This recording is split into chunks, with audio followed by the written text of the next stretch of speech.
Welcome to exam सहपाठी। आज के इस ईवीएस के प्रैक्टिस सेट में हम लोग कार्यपालिका, व्यवस्थापिका और न्यायपालिका का दूसरा वीडियो करेंगे। इसके पहले हम लोगों ने राज्य की कार्यपालिका, व्यवस्थापिका और न्यायपालिका को देखा था। आज हम लोग केंद्र की कार्यपालिका, व्यवस्थापिका और न्यायपालिका को देखेंगे, ठीक है ना।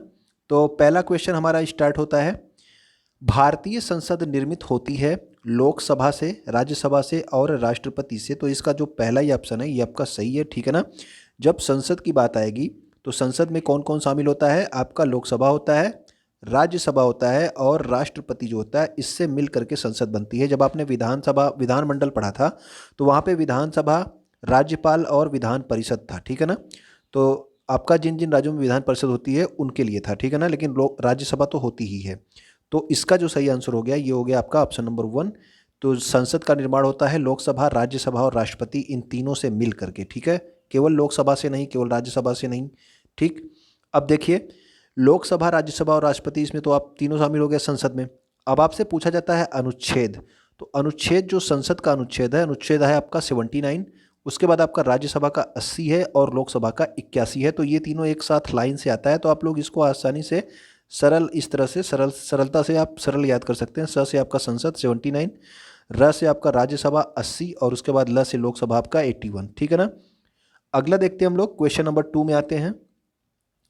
संघ की कार्यकारी शक्ति किसमें निहित होती है? तो संघ यानी कि आपको जब संघ वर्ड बोला जाएगा तो इसका मतलब है आपका केंद्र से संबंधित है, ठीक है ना।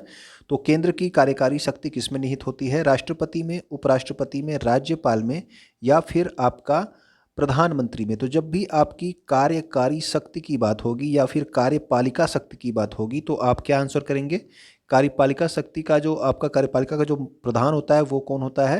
वो होता है आपका राष्ट्रपति। तो कार्यकारी शक्ति जो है आपकी राष्ट्रपति में निहित होती है, ठीक है। ये केंद्र की बात हो रही है। जब राज्य की बात हो रही थी तो वो सब कार्यपालिका शक्ति का प्रधान कौन था? तो वहाँ पे राज्यपाल था, ठीक है।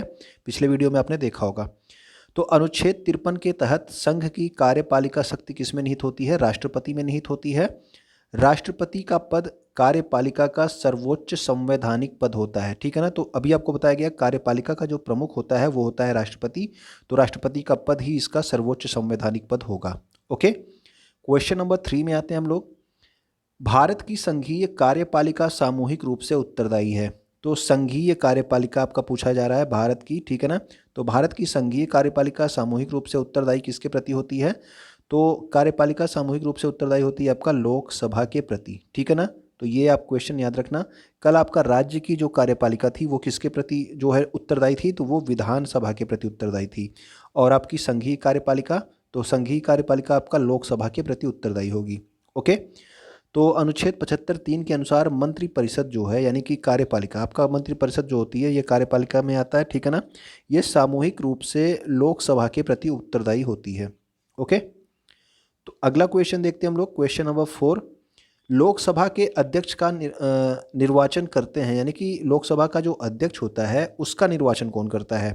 तो लोकसभा के अध्यक्ष का निर्वाचन कौन करेंगे? विधानसभा के सदस्य? जी नहीं, ये तो राज्य में होते हैं। लोकसभा के सदस्य, राज्यसभा के सदस्य या फिर मंत्रिपरिषद के समय सदस्य? तो लोकसभा का अध्यक्ष है। तो इसमें जो है जो लोकसभा के चुने हुए सदस्य जाते हैं ना, वो लोग क्या करते हैं? लोकसभा के जो सदस्य होते हैं वो अपने में से ही एक जो है अध्यक्ष का चुनाव करते हैं, जिसे आपका स्पीकर या फिर लोकसभा का अध्यक्ष कहा जाता है, ठीक है।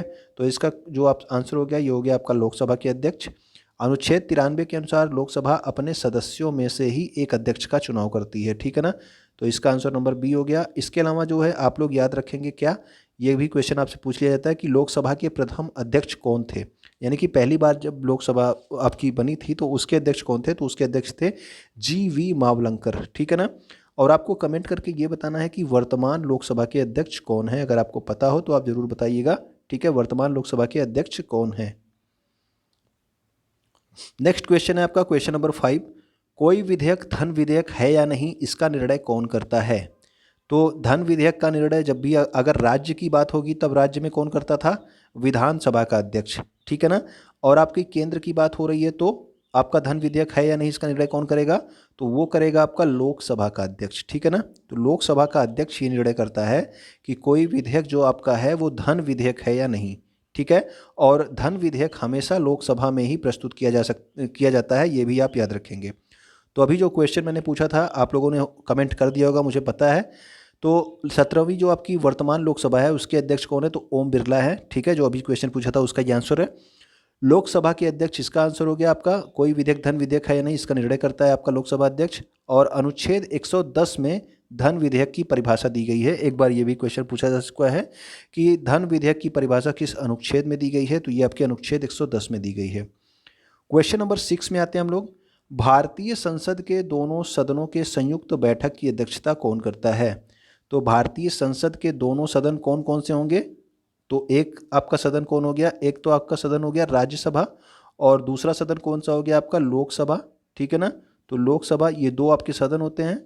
इनकी जब संयुक्त बैठक जो है बुलाई जाती है, दोनों को एक साथ जब बुलाया जाता है, तो इन दोनों को एक साथ बुलाता कौन है? तो बुलाता तो राष्ट्रपति है, लेकिन जब ये बैठक होती है तो उसकी अध्यक्षता पूछा गया है। संयुक्त बैठक की अध्यक्षता करता है आपका लोकसभा का अध्यक्ष, ठीक है ना।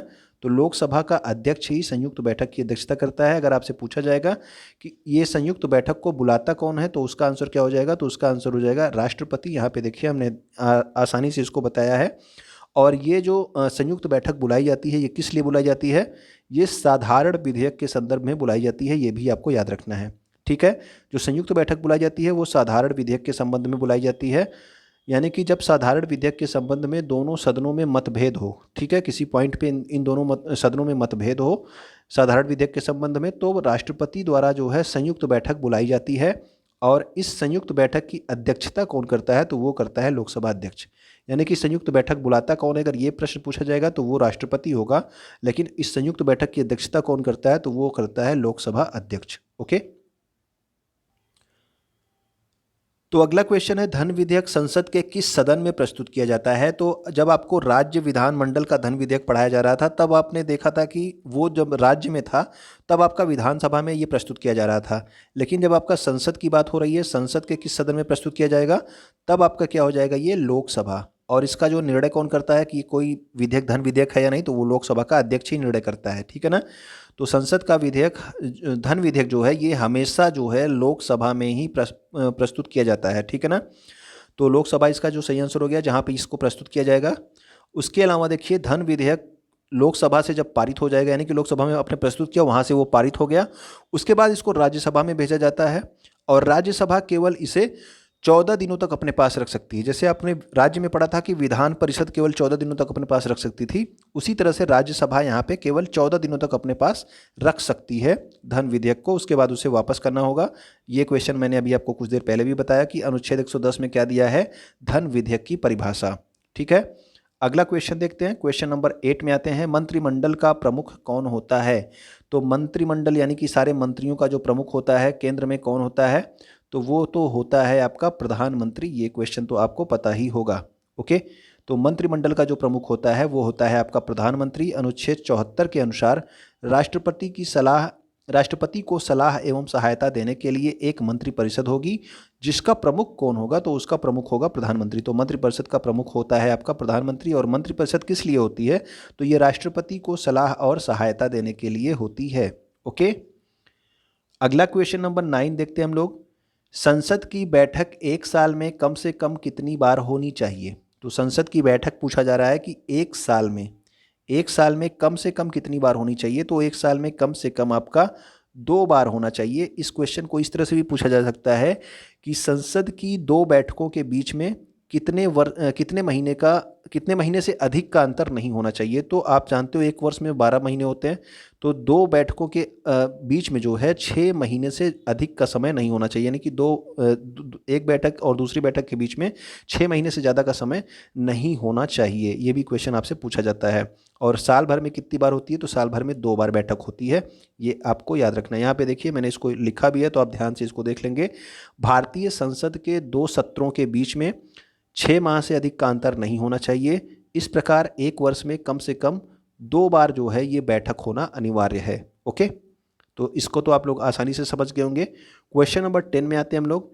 संसद की कार्यवाही में शून्यकाल का क्या अर्थ होता है? तो शून्यकाल जो है अधिकतर पूछ लिया जाता है। शून्यकाल किसी देश के संविधान में इसका जिक्र नहीं है। इसको जो है, ये शून्यकाल जो है संविधान में किसकी देन है? तो ये आपके भारत की देन है, ठीक है ना। शून्यकाल जो है ये भारत की देन है, ये भी आप याद रखेंगे।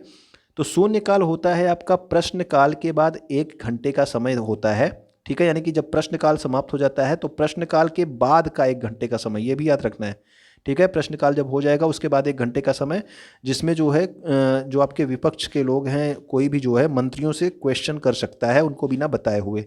ओके, तो ये आपका शून्यकाल होता है, प्रश्नकाल के बाद का 1 घंटे का समय होता है। और ये देखिए यहाँ पे भी लिखा है, ये क्वेश्चन आप लोग याद रखना, संसदीय व्यवस्था में 0 आवर बोलते हैं इसको इंग्लिश में, ठीक है ना, शून्यकाल को। ये भारत देश की देन है, ये कई बार क्वेश्चन पूछा जा चुका है कि शून्यकाल किस देश की देन है संसदीय व्यवस्था में, तो ये भारत देश की देन है। ओके, और शून्यकाल कब होता है, तो प्रश्नकाल के 1 घंटे के बाद जो है, प्रश्नकाल के बाद का जो 1 घंटा समय होता है वो आपका शून्यकाल होता है। ओके, क्वेश्चन नंबर 11 में आते हैं, निम्नलिखित में से किसकी न्यूनतम आयु सही सुमेलित नहीं है। तो आयु भी पूछ ली जाती है आपसे, तो इसमें जो अलग अलग आयु पूछी जाती है, कम से कम 4-5 क्वेश्चन बनते हैं, तो सबको एक साथ यहाँ पे शामिल किया हूँ मैं। तो आप लोग इसको ध्यान से देखना, लोकसभा जो सदस्य है इसके लिए जो न्यूनतम आयु है ये आपकी है 25 वर्ष, ठीक है ना। राज्यसभा सदस्य बनने के लिए आपकी न्यूनतम आयु कितनी होनी चाहिए, तो ये होनी चाहिए आपका 30 वर्ष। राष्ट्रपति बनने के लिए आपको पता है, राष्ट्रपति बनने के लिए आपका न्यूनतम आयु 35 वर्ष है, जिस तरह से राज्यपाल का था कितना, 35 वर्ष, ठीक है ना। राष्ट्रपति का भी 35 वर्ष, राज्यपाल का भी 35 वर्ष होता है। प्रधानमंत्री का आपका 30 वर्ष लिखा है, तो ये आपका गलत है, और इसीलिए इस क्वेश्चन का ये सही आंसर हो जाएगा, क्योंकि आपसे पूछा है कि कौन सा सुमेलित नहीं है, यानी कि आपको गलत वाला बताना था। ओके, तो ये आपका हो गया, ठीक है। तो प्रधानमंत्री के लिए कितनी उम्र होगी, तो प्रधानमंत्री के लिए भी न्यूनतम आयु जो होती है वो 25 वर्ष होती है, क्योंकि लोकसभा का जो सदस्य होता है वो प्रधानमंत्री नियुक्त किया जा सकता है, ठीक है ना। तो इसीलिए जो है आपका प्रधानमंत्री बनने की भी जो न्यूनतम आयु है वो भी आपकी 25 वर्ष ही है, ये आप याद रखना, ठीक है ना। इसका जो आंसर हो जाएगा एक तो ये वाला हो जाएगा, इसके अलावा आप इन तीनों को याद रखेंगे और इसको भी याद रखेंगे, ठीक है। अगला क्वेश्चन में आते हैं हम लोग, भारत के संविधान में निर्धारित किए गए लोकसभा के सदस्यों की अधिकतम संख्या कितनी हो सकती है। तो आपसे पूछा गया है कि लोकसभा के सदस्यों की अधिकतम संख्या, यानी कि अधिक से अधिक कितने सदस्य लोकसभा के हो सकते हैं, ठीक है। तो ये हो सकते हैं आपके 552, ठीक है, 552। अगर आपको याद हो कि पिछले वीडियो में आपको विधानसभा के अधिकतम जो है सदस्यों की संख्या बताई गई थी, अगर आपको याद हो तो आप लोग कमेंट करके उसको ज़रूर बताइएगा, ताकि आपको वो क्लियरली याद हो जाए। ओके, तो पिछले वीडियो में जो आपकी विधानसभा के सदस्यों की अधिकतम संख्या बताई गई थी वो आपको कमेंट करना है। ओके, तो इसमें आपका लोकसभा के जो अधिकतम सदस्य संख्या है ये आपका 552 हो गया, ठीक है। तो और वर्तमान में देखिए इससे 2 क्वेश्चन पूछे जाते हैं, एक तो पूछा जाता है कि अधिकतम संख्या, तो अधिकतम संख्या तो 552 होती है, और एक क्वेश्चन पूछा जाता है कि वर्तमान में लोकसभा के सदस्यों की संख्या कितनी है, तो वर्तमान में है 545, ठीक है। तो इसका भी आप ध्यान रखेंगे कि वर्तमान में लोकसभा के सदस्यों की संख्या 545 है, और अधिकतम अगर पूछी जाएगी कि लोकसभा के अधिकतम सदस्य संख्या कितनी है, तो वो आपकी 552 है। ओके, तो ये क्वेश्चन भी आपको क्लियर हो गया होगा। अगले क्वेश्चन में देखते हैं हम लोग,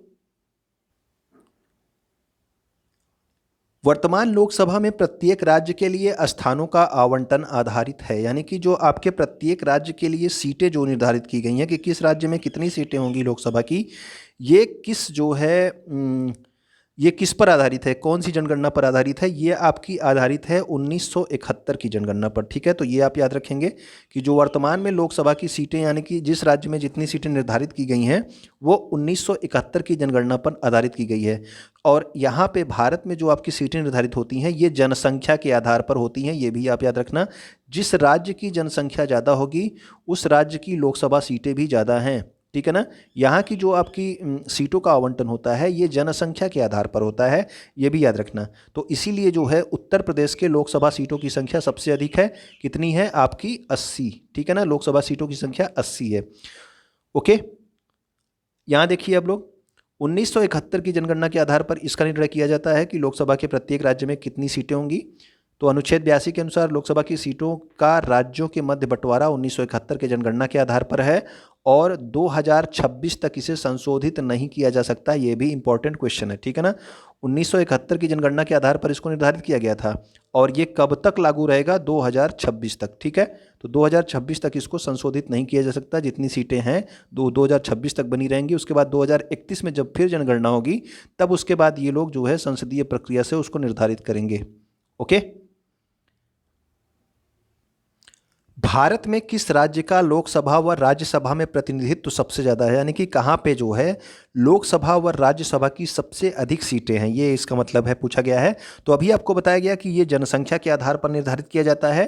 तो जनसंख्या सबसे ज़्यादा कहाँ पर है? उत्तर प्रदेश में। ठीक है, तो उत्तर प्रदेश में जनसंख्या सबसे अधिक है भारत में।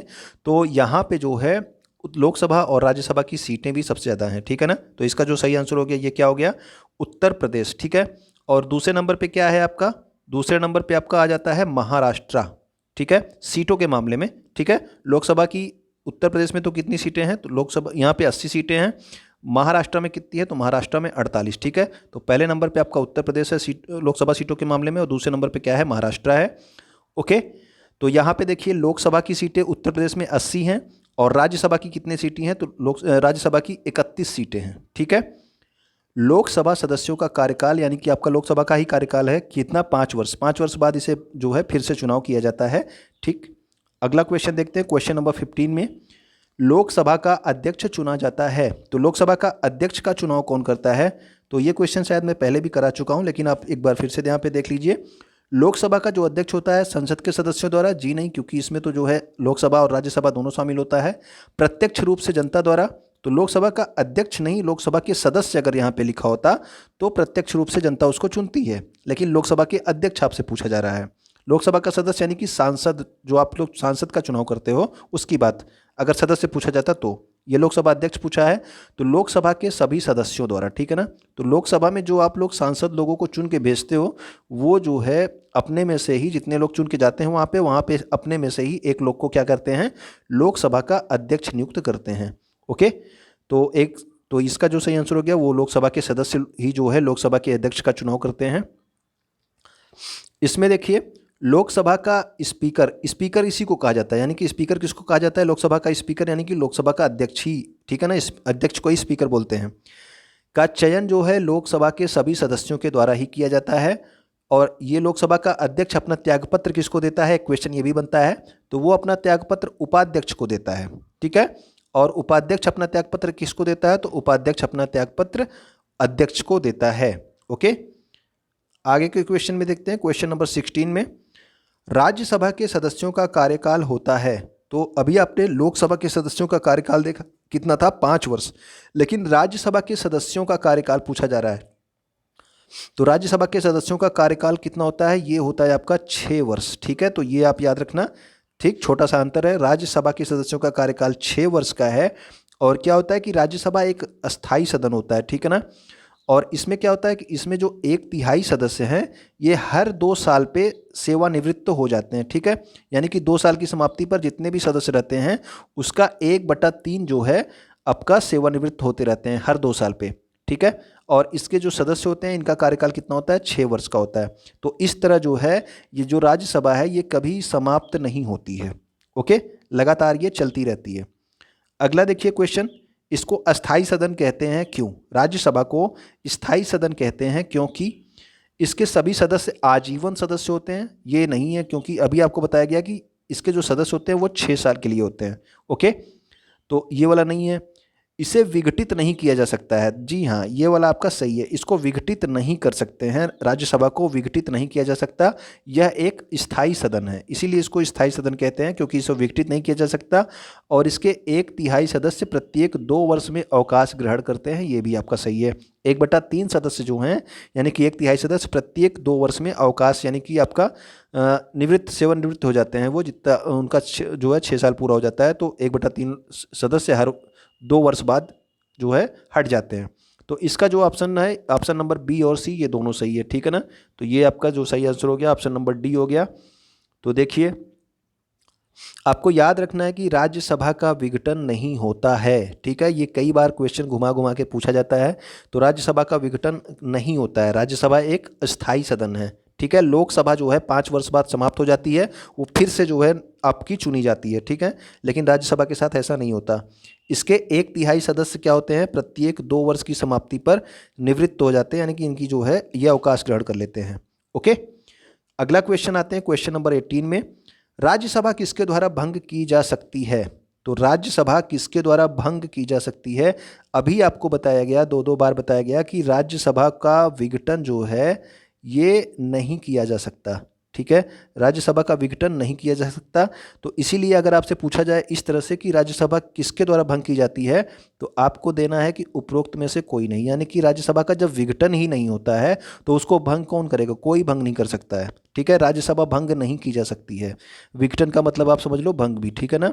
तो राज्यसभा को भंग नहीं किया जा सकता, इसका विघटन नहीं किया जा सकता। ठीक है, कोई भी इसमें जो है इसका विघटन नहीं कर सकता है।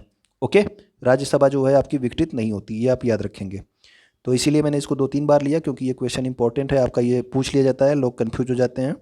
राज्यसभा एक स्थायी सदन है, इसको भंग या विघटित नहीं किया जा सकता, याद रखिएगा। राज्यसभा की बात हो रही थी। राष्ट्रपति द्वारा राज्यसभा में कितने व्यक्ति मनोनीत किए जाते हैं, तो ये आप डायरेक्ट याद रखना कि राज्यसभा में कितने व्यक्ति मनोनीत किए जाते हैं, तो ये किए जाते हैं आपके 12। ठीक है, तो और लोकसभा में कितने किए जाते थे, लोकसभा में, तो लोकसभा में आपके कितने थे, लोकसभा में आपके 2। ठीक है ना, 2 एंग्लो इंडियन को मनोनीत करता था कौन, राष्ट्रपति, लेकिन इसका जो है प्रावधान हटा दिया गया है। हो सकता है फिर भी आपसे क्वेश्चन पूछ ले अगर, तो लोकसभा में 2 और राज्यसभा में कितने, 12। ठीक है, राज्यसभा में 12, सॉरी, राष्ट्रपति द्वारा राज्यसभा में 12 व्यक्ति मनोनीत किए जाते हैं जिन्हें साहित्य, विज्ञान, कला और समाज सेवा के क्षेत्र में विशेष अनुभव हो। ठीक है ना, कौन कौन से क्षेत्र हैं, साहित्य, विज्ञान, कला और समाज सेवा, ये 4 क्षेत्र हैं। ठीक है, तो इनसे जो है आपके 12 व्यक्तियों को राष्ट्रपति क्या करता है, मनोनीत करता है। अगला क्वेश्चन देखते हैं, क्वेश्चन नंबर 20। राज्यसभा का पदेन सभापति होता है, यानी कि राज्यसभा का अध्यक्ष पूछा जा रहा है आपका। राज्यसभा का जो अध्यक्ष होता है उसको कहते हैं पदेन सभापति। ठीक है, तो राज्यसभा का जो अध्यक्ष होता है उसको क्या कहते हैं, पदेन सभापति। और जो राज्यसभा का पदेन सभापति होता है वो होता है उपराष्ट्रपति। ओके, याद रखिएगा, उपराष्ट्रपति ही जो है राज्यसभा का पदेन सभापति होता है। यद्यपि यह राज्यसभा का सदस्य नहीं होता, यानी कि न राज्यसभा का सदस्य होता है ना ही लोकसभा का, लेकिन फिर भी जो है ये राज्यसभा का अध्यक्ष बनता है। ठीक है, लोकसभा का अध्यक्ष आपने देखा अभी कि लोकसभा के सदस्य ही अपने में से चुन रहे थे, लेकिन राज्यसभा का जो पदेन सभापति यानी कि अध्यक्ष है वो कौन होता है, वो होता है आपका उपराष्ट्रपति।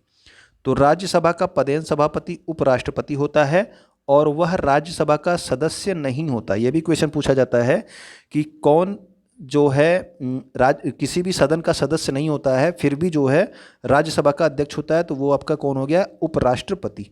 वर्तमान में अगर आपसे पूछ लिया जाए कि वर्तमान में जो है पदेन सभापति कौन है राज्यसभा के, तो वो कौन है, जो आपके उपराष्ट्रपति हैं वर्तमान में, कौन है वो, एम वेंकैया नायडू, ये आपके वर्तमान में उपराष्ट्रपति हैं।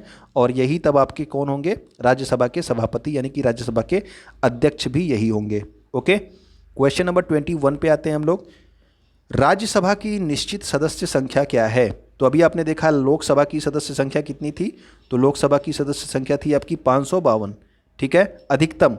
और आपके वर्तमान में कितने थे, तो वर्तमान में थे आपके 545।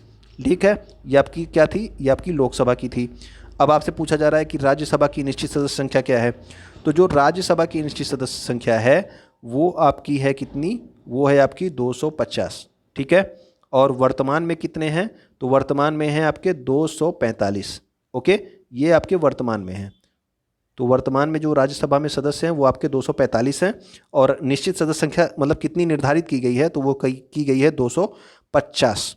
ओके, तो देखिए आपसे यही 2 क्वेश्चन पूछा जा सकता है, इसमें अधिकतम कितनी होती है, तो 250। वर्तमान में राज्यसभा में कुल कितने सदस्य हैं, तो वो हैं आपके 245। ओके, अगला क्वेश्चन देखते हैं, क्वेश्चन नंबर 22 पे आते हैं। भारतीय संसद की सबसे महत्वपूर्ण समिति कौन सी है, तो सबसे महत्वपूर्ण जो समिति है इसका नाम आप लोग याद रखेंगे, हमेशा यही वाला पूछा जाता है अधिकतर आपसे। तो सबसे महत्वपूर्ण जो समिति है वो है आपकी लोक लेखा समिति। ओके, तो लोक लेखा समिति जो है ये आपकी संसद की सबसे महत्वपूर्ण समिति है, और इसके बारे में आपको 1-2 पॉइंट और याद रखने हैं। लोक लेखा समिति में कुल 22 सदस्य होते हैं, ये भी एक इम्पॉर्टेंट पॉइंट है, याद रखिएगा। ठीक है, तो लोक लेखा समिति में 22 सदस्य होते हैं, जिसमें से 15 आपके लोकसभा से होते हैं और 7 आपके कहाँ से होते हैं, राज्यसभा से। ओके, इसके अलावा एक क्वेश्चन आपसे पूछा जाता है कि संसद की सबसे बड़ी समिति, तो सबसे बड़ी समिति अगर पूछा जाएगा तो वो आपका होता है प्राक्कलन समिति। इसमें जो है 30 सदस्य होते हैं और सब के सब आपके लोकसभा से होते हैं। तो सबसे महत्वपूर्ण समिति कौन है, तो वो तो आपकी लोक लेखा समिति है, लेकिन अगर आपकी सबसे बड़ी समिति पूछी जाएगी तो वो आपकी प्राक्कलन समिति है। लोक लेखा समिति में आपके 22 सदस्य थे और आपकी प्राक्कलन समिति में कितने, 30 सदस्य। और इम्पॉर्टेंट पॉइंट क्या पूछा जाता है कि लोक लेखा समिति में जो 22 सदस्य हैं इसमें 15 लोकसभा से, 7 राज्यसभा से, ये भी आप ध्यान रखेंगे। और प्राक्कलन समिति जो सबसे बड़ी समिति है उसके 30 के 30 सदस्य आपके लोकसभा के होते हैं। ओके, अगला क्वेश्चन है आपका, सूचना का अधिकार अधिनियम कब पारित हुआ था? तो ये क्वेश्चन भी इंपॉर्टेंट है, ठीक है। सूचना का अधिकार अधिनियम यानी कि आपका RTI act, right to information act, ठीक है, राइट टू इंफॉर्मेशन एक्ट है ये। तो ये पारित हुआ था 2005 में। ये सन आप याद रखिएगा, कई एग्जाम में, छोटे से बड़ी एग्जाम में आपके पूछा जा चुका है और आपके ये सिलेबस के अंतर्गत ही आता है। ओके, तो इसको आप याद रखेंगे। RTI एक्ट यानी कि सूचना का अधिकार अधिनियम कब पारित हुआ था? ये 2005 में पारित हुआ था। क्वेश्चन नंबर 24 पे आते हैं आपका, न्यायालय से संबंधित। अब न्यायिक प्रक्रिया की संबंधित अब कुछ क्वेश्चन होंगे आपके। भारत में सबसे उच्च और अंतिम न्यायिक अदालत कौन सी है? तो सबसे उच्च और अंतिम न्यायिक अदालत आपकी कौन सी होती है? तो जिसके बाद आप कहीं पे अपील नहीं कर सकते, तो वो होती है आपकी उच्चतम न्यायालय यानी कि सुप्रीम कोर्ट। पिछले वीडियो में हम लोगों ने किसके बारे में देखा था? तो उसमें देखा था हमने हाई कोर्ट के बारे में। ये आपका क्या है? ये आपका सुप्रीम कोर्ट है, ठीक है ना। तो ये आपके सुप्रीम कोर्ट है। ओके, अब देखिए, तो ये क्वेश्चन आपको क्लियर हो गया। सबसे उच्च और अंतिम न्यायालय आपकी सुप्रीम कोर्ट है। ये भी इंपॉर्टेंट है, याद रखिएगा कि संविधान के भाग 5 के अंतर्गत, ठीक है, भाग 5 के अंतर्गत सर्वोच्च न्यायालय से संबंधित प्रावधान है। भाग 5 में जो है केंद्र से संबंधित चीज़ें हैं, ठीक है। और पिछले वाले वीडियो में आपको बताया गया था कि भाग 6 में क्या था? तो भाग 6 में राज्य से संबंधित चीज़ें थी और भाग 5 में क्या है? भाग 5 में केंद्र से संबंधित चीज़ें हैं, ये भी याद रखिएगा। केंद्र से संबंधित प्रावधान कितने हैं? तो वो आपके भाग 5 में है। राज्य से संबंधित प्रावधान किस में है? वो आपके भाग 6 में है। न्यायालय से संबंधित प्रावधान अनुच्छेद क्या है? 124 से लेकर 147 तक क्या है? आपका उच्चतम न्यायालय से संबंधित आपके अनुच्छेद दिए गए हैं। ओके, अगला क्वेश्चन देखते हैं हम लोग। भारतीय संविधान का रक्षक किसको कहा जाता है? तो संविधान का रक्षक बोला जाता है आपका, ये भी बोला जाता है आपके उच्चतम न्यायालय यानी कि सुप्रीम कोर्ट को। क्यों? क्योंकि इसको न्यायिक पुनराविलोकन का अधिकार होता है। यानी कि अगर कोई संसद ने कोई जो है संविधान से आगे बढ़ के, यानी कि संविधान को जो है ध्यान में न रख कर कि कोई भी कानून बना दिया है, तो उसको जो है रद्द कर सकती है कौन? सुप्रीम कोर्ट, ठीक है। तो इसीलिए इसको संविधान का रक्षक कहा जाता है, सुप्रीम कोर्ट को। ओके, सर्वोच्च न्यायालय संसद द्वारा पारित विधियों की संवैधानिकता की जांच अपने न्यायिक पुनरावलोकन की शक्ति के द्वारा करती है। तो न्यायिक पुनरावलोकन की शक्ति ये भी पूछा जाता है किसके पास होती है? तो ये भी उच्चतम न्यायालय के पास होती है, ठीक है।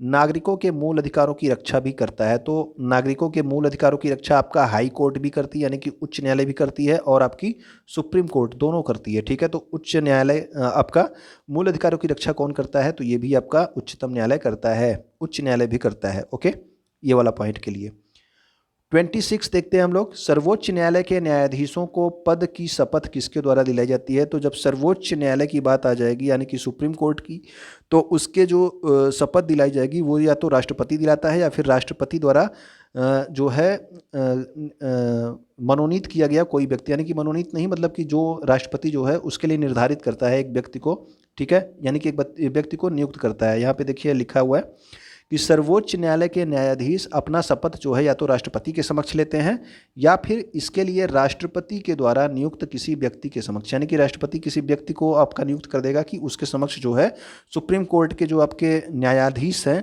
वो अपना शपथ ले सकते हैं। ओके, क्वेश्चन नंबर 27 है आपका, भारत के सर्वोच्च न्यायालय के न्यायाधीशों की सेवानिवृत्ति आयु क्या है?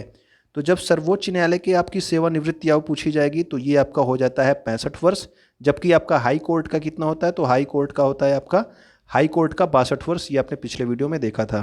ओके, तो सर्वोच्च न्यायालय का कितना हो गया? ये आपका 65 वर्ष हो गया। क्वेश्चन नंबर 28 पे आते हैं हम लोग। वर्तमान में उच्चतम न्यायालय में मुख्य न्यायाधीश सहित न्यायाधीशों की अधिकतम संख्या कितनी है? तो ये अधिकतम संख्या जो बढ़ाई जाती है, इसका जो अधिकार है वो किसको है? संसद को, ठीक है ना। यानी कि आपका सुप्रीम कोर्ट में जो आपके न्यायाधीश होते हैं उनकी संख्या को कौन बढ़ा सकता है? तो वो आपके संसद जो है वो आपके अधिनियम के द्वारा बढ़ा सकती है। और वर्तमान में कितनी जो है अधिकतम संख्या है? तो अधिकतम संख्या वर्तमान में है 34, ठीक है। यानी कि उच्च न्यायालय के मुख्य न्यायाधीश को लेकर, तो एक मुख्य न्यायाधीश होता है और अन्य न्यायाधीश होते हैं, तो एक मुख्य न्यायाधीश प्लस आपके 33 जो हैं अन्य न्यायाधीश होते हैं। तो ये कुल मिलाकर कितने हो गए, तो ये आपके हो गए वर्तमान में 34 कुल हो गए, ठीक है ना। तो इसका जो जो सही आंसर हो गया ये आपका 34 हो गया। इसको आप ध्यान से देख लीजिए। अनुच्छेद 124 में उच्चतम न्यायालय के गठन के संबंधित आपका प्रावधान किया गया है। तो अभी आपको बताया गया था भाग 5 में अनुच्छेद 124 से स्टार्ट था, ठीक है ना। सर्वोच्च न्यायालय में न्यायाधीशों की संख्या संसद द्वारा पारित अधिनियम के द्वारा बढ़ाई जा सकती है। यानी कि आपसे पूछा जा सकता है क्वेश्चन कि सर्वोच्च न्यायालय में न्यायाधीशों की संख्या को कौन बढ़ा सकता है, तो आपका आंसर क्या होगा, संसद, ठीक है ना। तो संसद में अधिनियम पारित करके इसको जो है इनकी संख्या को और भी बढ़ाया जा सकता है। क्वेश्चन नंबर 29 में आते हैं। विधि के प्रश्न पर भारतीय सर्वोच्च न्यायालय से परामर्श लेने का अधिकार किसको है। यानी कि किसी भी जो है विधि के, यानी कि किसी भी चीज़ के अगर आपको राष्ट्रपति जो है अगर कोई जो है परामर्श चाहता है विधि के किसी प्रश्न पर, तो वो सर्वोच्च न्यायालय से परामर्श लेने का अधिकार उसको दिया गया है। लेकिन ये जरूरी नहीं है कि सर्वोच्च न्यायालय उसको परामर्श दे, ठीक है ना। यानी कि सर्वोच्च न्यायालय इसे परामर्श देने के लिए बाध्य नहीं है, जबकि राष्ट्रपति जो है सर्वोच्च न्यायालय से परामर्श मांग सकता है, ठीक है। तो ये आप याद रखिए। अनुच्छेद 143 में इसकी बात की गई है। अनुच्छेद 143 के अनुसार राष्ट्रपति सर्वोच्च न्यायालय से परामर्श ले सकता है। ओके, क्वेश्चन नंबर 30 है हमारा। किस मुकदमे में भारत के सर्वोच्च न्यायालय ने संविधान का मूल ढांचा सिद्धांत प्रतिपादित किया था। तो काफ़ी इंपॉर्टेंट क्वेश्चन है, बहुत बार पूछा गया है। संविधान का मूल ढांचा सिद्धांत किस जो है मुकदमे से संबंधित है। ये क्वेश्चन 1000 बार पूछा गया होगा कई एग्जाम में, तो ये आप याद रखेंगे। इसका जो आपका सही आंसर हो गया वो आपका केशवानंद भारती बनाम केरल राज्य। तो केशवानंद भारती बनाम केरल राज्य जो है ये आपका मुकदमा था। इसमें जो है सुप्रीम कोर्ट ने संविधान के मूल ढांचे का सिद्धांत प्रतिपादित किया था। ओके, तो ये आपका इसका आंसर हो गया। इसके अलावा एक और मुकदमा है गोलकनाथ केस 1967 का। इसमें क्या हुआ था, इसमें सुप्रीम कोर्ट की न्यायिक समीक्षा पर सवाल उठाया गया था। लेकिन जो आपसे पूछा जाएगा वो आपसे पूछा जाएगा केशवानंद भारती बनाम केरल राज्य, संविधान का मूल ढांचा सिद्धांत किस जो है मुकदमे से संबंधित है। ओके, क्वेश्चन नंबर 31 है हमारा। भारत का प्रथम विधि अधिकारी कौन होता है। तो भारत का प्रथम विधि अधिकारी अगर आपसे पूछ लिया जाए तो प्रथम राज्य अधिकारी आपको बताया गया था कौन, महाधिवक्ता, ठीक है ना। महाधिवक्ता यानी कि एडवोकेट जनरल, आपको पिछले वीडियो में बताया गया था। तो वो राज्य का प्रथम विधि अधिकारी था। लेकिन अगर भारत का प्रथम विधि अधिकारी यानी कि भारत सरकार को जो है कानूनी सलाह कौन देगा, तो वो कौन देता है, वो होता है आपका महान्यायवादी। इसको इंग्लिश में बोलते हैं अटॉर्नी जनरल, ठीक है। इसके नीचे आपका महाधिवक्ता जो है ये राज्य के लिए है, ठीक है। इसको बोलते हैं महाधिवक्ता को एडवोकेट जनरल, और महान्यायवादी को क्या बोला जाता है, इसको बोला जाता है अटॉर्नी जनरल, ठीक है ना। तो इसका जो सही आंसर हो गया वो हो गया महान्यायवादी। ये भारत का प्रथम विधि अधिकारी होता है। अनुच्छेद 76 के अनुसार भारत सरकार को कानूनी मामलों में परामर्श देने के लिए राष्ट्रपति महान्यायवादी की नियुक्ति करता है। याद रखना कि महान्यायवादी की नियुक्ति कौन करता है, ये भी एक क्वेश्चन पूछा जाता है। तो महान्यायवादी की नियुक्ति करता है राष्ट्रपति, और महाधिवक्ता जो राज्य में होता है इसकी नियुक्ति कौन करता है, तो इसकी नियुक्ति कौन करेगा, तो आपका राज्यपाल करेगा, ठीक है। ये भी आप पिछले वीडियो में पढ़ चुके हो। यह राष्ट्रपति के प्रसाद पर्यंत अपना पद धारण करता है। प्रसाद पर्यंत का मतलब आपको कल बताया गया था कि यानी कि राष्ट्रपति जब तक चाहे तब तक जो है महान्यायवादी को अपने पद पे रहने देगा, नहीं तो ये उसको हटा सकता है। ओके, तो इसी के साथ हमारा ये आपका कार्यपालिका, न्यायपालिका और व्यवस्थापिका का जो है टॉपिक समाप्त हुआ। अगर आपके और भी फ्रेंड्स जो है यूपी टेट की तैयारी कर रहे हो तो ये वीडियो आप उनके साथ शेयर जरूर कर दिया कीजिए, वीडियो आप लाइक कर दिया कीजिए, ठीक है। आपको जो है चैनल को आपने सब्सक्राइब कर लिया होगा। इंस्टाग्राम, टेलीग्राम या फिर फेसबुक पे अगर आप कहीं पे भी हो तो आप एग्जाम सहपाठी को फॉलो कर सकते हैं। और वीडियो देखने के लिए आपका बहुत बहुत धन्यवाद।